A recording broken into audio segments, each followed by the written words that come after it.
The European Championships was the stage on which Jakob Ingebrigtsen announced himself to the world. First, we saw Jakob the boy wonder, the future of middle distance running, and then we saw the man everybody dreamt of beating. In Berlin 2018, aged just 17, the Norwegian blew the field away to claim an unexpected double gold in the 1500 and 5000 metres. But Jakob Ingebrigtsen, this sensational 17-year-old talent, they're gaining on him. Can they get there in the end? Wow, Jakob Ingebrigtsen just wins it. But there's a fine last. It's going to be Jakob Ingebrigtsen coming through for a stunning and memorable double. Jakob Ingebrigtsen adds to his 1500-metre title. He's now the 500,000-metre champion as well. In a stadium where dreams come true and world records get smashed, this was where Jakob's star was born. Olympic success followed, and despite being a marked man among his peers, the young Norwegian talent continued to dominate the field, with a world gold at Eugene in the 5,000 metres in 2022. The tiny blemishes on his copybook have come in the 1500-metre final in the last two world champs. Jakob's rivals ensuring he wouldn't have things all his own way, as he picked up a silver, coming in second to Great Britain's Jake Wightman, and then in second to Josh Kerr. And look at that, and Ingebrigtsen won't give it up. It's Kerr on the left, it's Ingebrigtsen on the right. The title is between these two men. Kerr is going for gold for Great Britain, and Ingebrigtsen is starting to hurt, and Josh Kerr has done it. A Briton has downed the great Norwegian for the second straight year. It is one of the great British miling performances. Sebastian Coe, Steve Cram won the first world title in 1983, and Josh Kerr has done it. It was pure drama, played out to a backdrop of new rivalries that hinted at a throwback to the 80s, where middle distance runners like Coe and Ovett were household names. But Jakob is a warrior of Viking vintage. Every single time he gets knocked down, he seems to come back stronger. After Eugene, Jakob set the record straight by dominating the European stage once again, this time in Munich 2022. Ingebrigtsen defends his title. The time doesn't really matter. Just for the record, it's 13:21:13. But Jakob Ingebrigtsen once again is the European 5,000 metres champion. Jake Hayward, Mario Garcia battling out for silver and bronze, and Arisi finishing fast. But it's gold for Jakob Ingebrigtsen. Trick of Ingebrigtsen brothers titles. He won it in 2018. His brother Philip took it in 2016. Kisi Benabad upset. This is Ignite, a podcast series from European Athletics, telling the personal stories of athletes as they count down to Rome 2024. And now Jakob Ingebrigtsen takes centre stage as a Norwegian sensation looks to complete a three-peat of double golds at the European Championships in Rome. He's been in the hills of Flagstaff, Arizona, looking back at Munich to understand how he can dominate in Italy's capital city.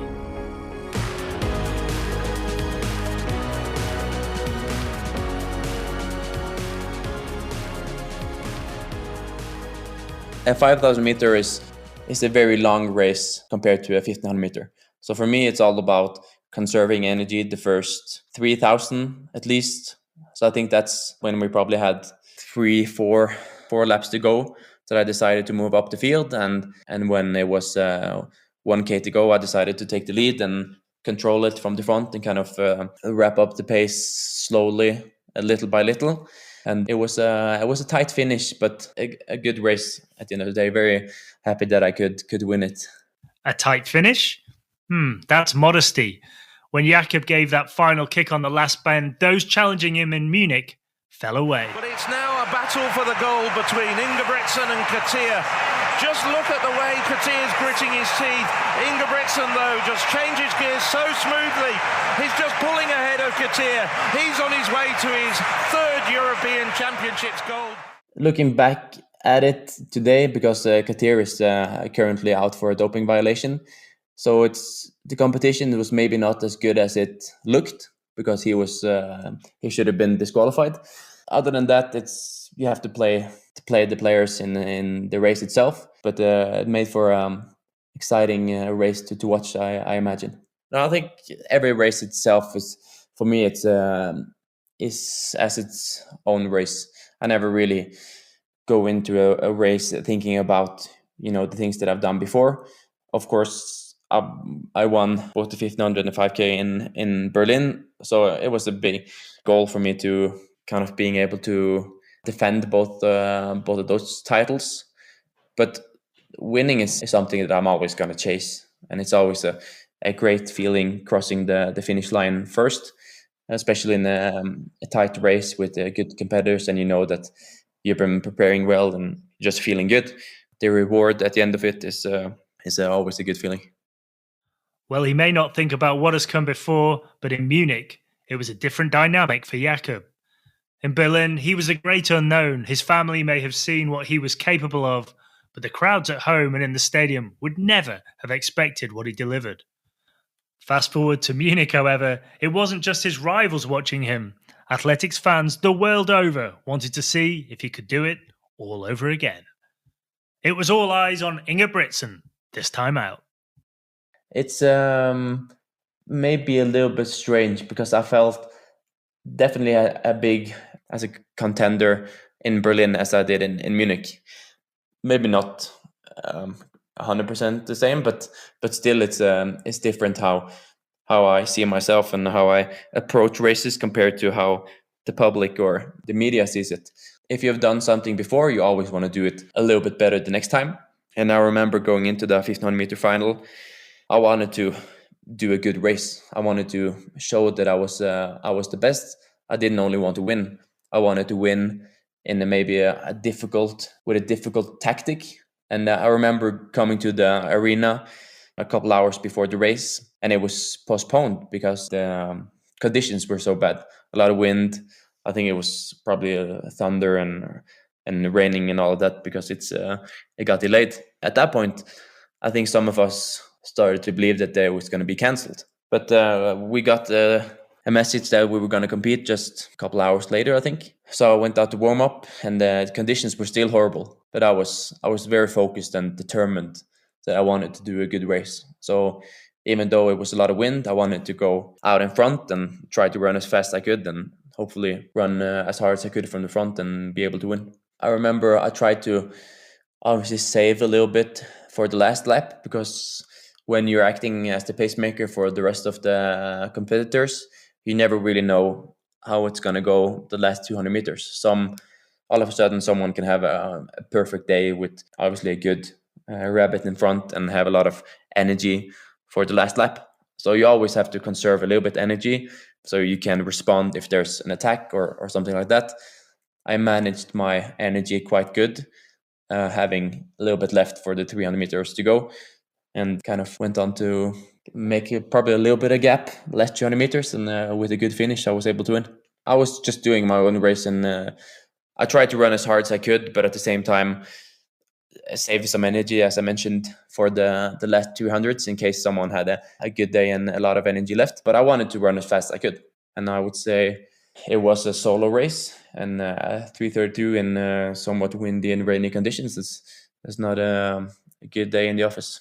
When any athlete is sat on their perch, there are those who will want to knock them off it. That's elite level sport, where pressure and ego combine to create a powder keg of competition. With every title he wins, Jakob becomes a bigger scalp for those he runs against. The talk is of blueprints to defeat him, and the British think they may well have drafted the best one, after Jake Wightman and Josh Kerr took World Championship golds in 2022 and 2023 respectively. But he's looked over his shoulder.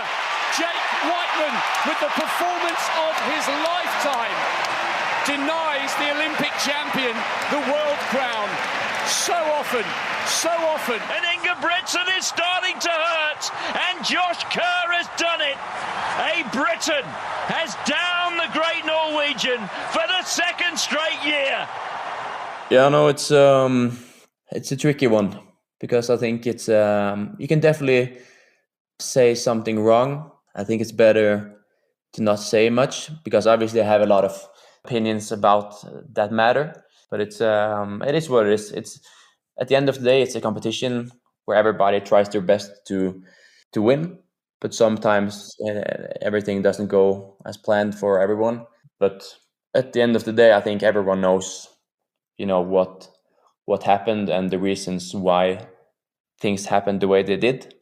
Even though some people don't want to admit it, it's still the way it goes, and it's sometimes just out of our, out of our way to do it any different. I would definitely want it to be different, but it's that's the way it is. Yeah, I have some friends, and some of them are not my friends, and that's just the way of the game.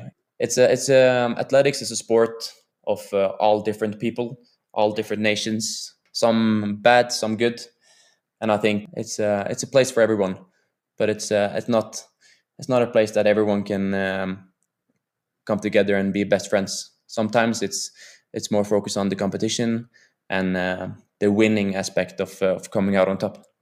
I think some people are just assholes and being idiots. At the end of the day, for me, it's all about myself and about the sport of running and trying to be as good as I can be.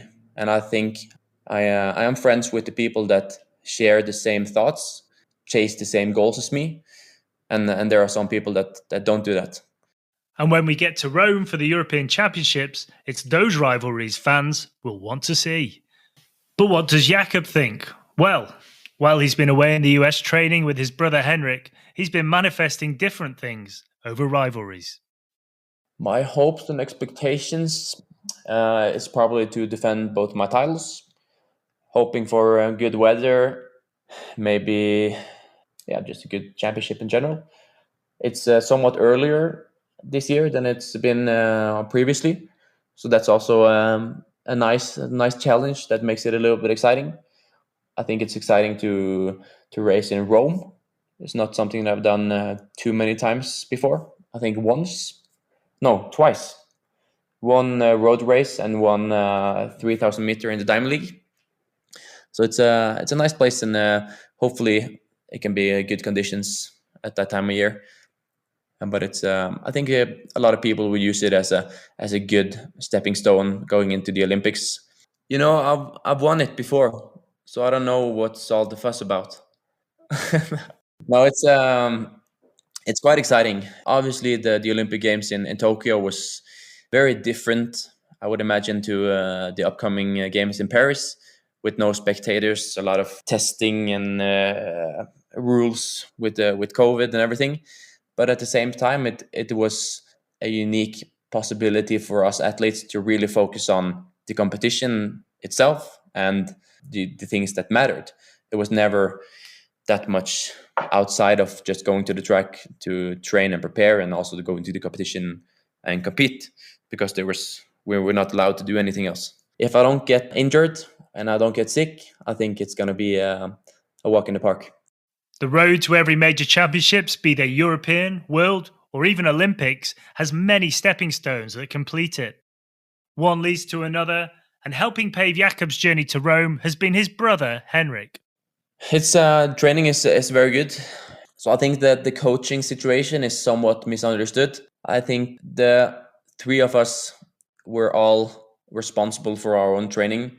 So you could say that we're coaching ourselves, but at the same time, we're all kind of coaching each other. So we're discussing a lot, the three of us, and everything. But at the end of the day, it's every one of us is responsible for our own training, our own decision making, and all of that. So it's more of a safety net that's quite big, with the experience that's somewhat as good as it's ever gonna get. It's pretty good, and I think we're in a unique position and situation with our coaching and our training, because we believe strongly that for a runner and an athlete to be the best, you need to, take responsibility of your actions, and both in training and in competitions. I think it gives a big head start compared to the competition, in the way that we see our own training and have to do or make different choices and adjustments where it's needed. Whereas if you have a coach, you're going to do this and this, and you're maybe not questioning it at all, it's maybe not the best outcome. And the best outcome is always crossing the finishing line. I think it depends very much on the way you run the race itself. A 1500 meter can be, for some, difficult to manage because you need to spend your energy wisely. And with a lot of experience, you're able to have enough energy for the last 200 meters for that to be the fastest. And then when you cross the finish line, you feel pretty good. But the other way around, if you go out a little bit too hard and overreach, it's a short enough distance that you're probably gonna reach the finish line, but it's not a lot of fun. So in Munich, I would say I spent my energy very good. I was able to run quite fast on the last lap, and I think I spent my energy very well, which is something that comes with a lot of experience and routine, which makes for a great experience in total, that you're feeling good, you're able to reach 100% of your potential that day, and it's just a good feeling.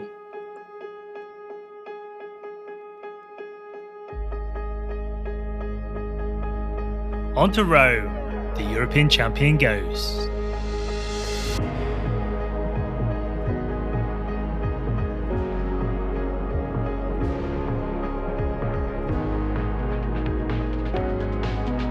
This has been a Highway 61 production for European Athletics. Full details for this series can be found in our show notes, but also visit european-athletics.com for all the latest news and ticket information ahead of Rome 2024.